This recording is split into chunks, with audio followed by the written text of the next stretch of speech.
आपको दिखाया था, what is the energy required to change 500 grams of ice at -5 degree Celsius to vapor at 110 degree Celsius. This is the question that we have to solve, and if you have solved it then good enough. अगर आपको कुछ doubts हैं तो हम यहाँ इस video में discuss करेंगे। तो हमने आपको बताया था लास्ट वीडियो में कि ये वाटर का ग्राफ है, टेम्परेचर वर्सेस हीट, और इसमें यहाँ से यहाँ तक जो है आपकी स्टेट जो है वो है आइस की, उसके बाद यहाँ से यहाँ तक वाटर की, उसके बाद गैसेस स्टेट है। तो हमारे क्वेश्चन में हम कह रहे हैं -5 डिग्री सेल्सियस वेपर है और 110 डिग्री सेल्सियस तक हमें जाना है। तो यानी -5 डिग्री सेल्सियस कुछ यहाँ कहीं पे है और फिर हमें 110 डिग्री सेल्सियस यहाँ तक जाना है। तो इसका मतलब है हमें कितनी स्टेजेस में एनर्जी निकालनी पड़ेगी। हमें जो स्टेजेस हैं वो है स्टेज 1, ये है स्टेज 1, यहाँ से यहाँ तक की एनर्जी हमें निकालनी पड़ेगी पहले तो, क्योंकि वो कुछ डिफरेंट होगी। उसके बाद स्टेज 2 है ये, फिर हमें यहाँ से यहाँ तक की एनर्जी निकालनी होगी। फिर ये स्टेज 3 आती है, ये यहाँ से यहाँ तक की हम एनर्जी निकालेंगे। फिर स्टेज 4 है हमारी ये, जिसमें हम कि यहाँ से यहाँ तक की एनर्जी निकालेंगे। और फिर हम -110 डिग्री सेल्सियस तक की हमें जो स्टेज 3 है, 5th स्टेज की हमें फिर एनर्जी निकालनी है। तो ये इतनी सारी स्टेजेस में हमें काम करना है इस बार। ये जो स्टेज है हमारी, ये जो टेम्परेचर है ये -5 डिग्री सेल्सियस है, सॉरी। और इसी तरह से ये वाला जो टेम्परेचर है वो है कुछ 110 ओके। सो हमें याद है कि हमने heat of fusion, heat of vaporisation, specific heat, ये सब हमें दिया हुआ है। तो यहाँ से जो फर्स्ट स्टेज की एनर्जी है वो हम कैसे निकालेंगे, mct से। हमने एक फार्मूला देखा था लास्ट वीडियो में। हमें मास पता है, मास कितना दिया हुआ है, mass is 500 grams। So 500 grams into c, specific heat of solid this time. So this is the specific heat of solid, this is 2.05. so mc into t will be 5 only, -5 यानी final temperature minus initial, that is 0 minus initial -5। तो mct ये energy हमें निकल जाएगी mct से। c यहाँ पे solid वाला लेंगे, ठीक है। सेकेंड जो पोर्शन है उसकी हमें एनर्जी निकालनी है। तो हमें पता है हीट ऑफ फ्यूजन हमें दिया हुआ है, heat of fusion, this is heat of fusion. यहाँ पे हीट ऑफ फ्यूजन, लेकिन वो 1 ग्राम के लिए होता है। तो हीट ऑफ फ्यूजन हम क्या करेंगे, m into heat of fusion.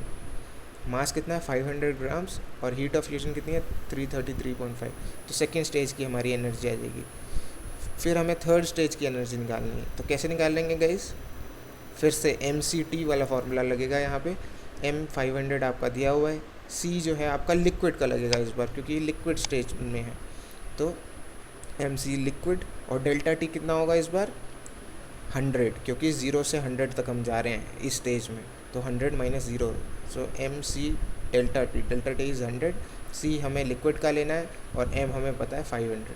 अब फोर्थ स्टेज में जब हम आ गए हैं तो इस बार हमें हीट ऑफ वेपराइजेशन लेनी है। क्या लेनी है, हीट ऑफ वेपराइजेशन, क्योंकि यहाँ पे वेपर में कन्वर्ट हो रही है।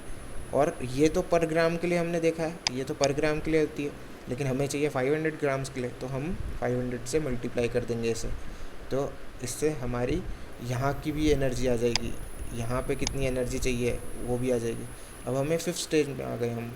तो 5th स्टेज में क्या करेंगे हम, mct वाला फार्मूला लगेगा फिर से।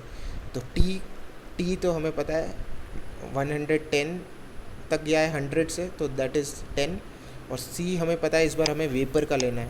तो वेपर का c हमें दिया हुआ है, या हमें दिया हुआ होगा या तो क्वेश्चन में, या आपको याद रखना पड़ेगा, जैसा भी है। और m आपका 500 है, तो ये भी निकल आएगा।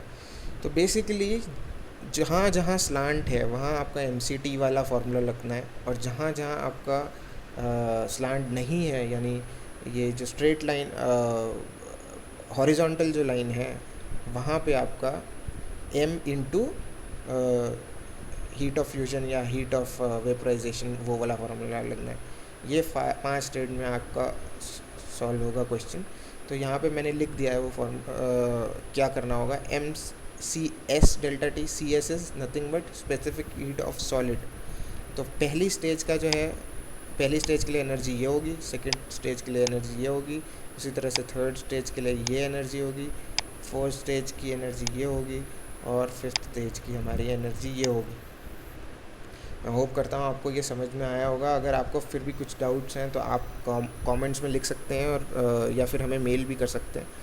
तो वैल्यूज़ हमें सारी पता है, M की वैल्यू पता है, CS पता है, डेल्टा टी पता है, इसी तरह से HF भी पता है, सब कुछ पता है, हमें सारी वैल्यूज़ पता है।